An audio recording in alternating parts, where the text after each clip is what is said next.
Hello guys and welcome back to the channel. In today's video, I'll show you how to change the default browser on your iPhone. If you prefer using a browser other than Safari like Chrome or Firefox, I'll walk you through the simple steps to make it your default. Let's get started. First, unlock your iPhone and open the Settings app. Scroll down and find the browser you want to set as your default. For example, Google Chrome or Firefox. Tap on this apps right here and tap on the browser app you've installed.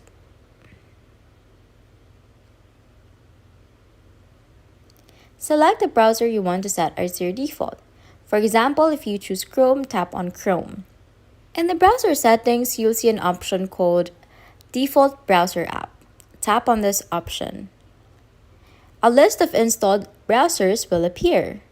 Select the browser you want to set as your default. For example, Chrome. Once selected, the new browser will automatically become your default by opening links from emails, messages, and other apps. To confirm the change, open any link outside your browser app and it should open directly in your new default browser. And that's it. Now you've successfully changed default browser on your iPhone. Whether you prefer Chrome, Firefox, or any other browser, your iPhone will use it for all links and web browsing from now on. If this tutorial helped you, please like, subscribe to the channel, and hit the notification bell for more iPhone tips and tricks. Thanks for watching, and I'll see you in the next one. Bye!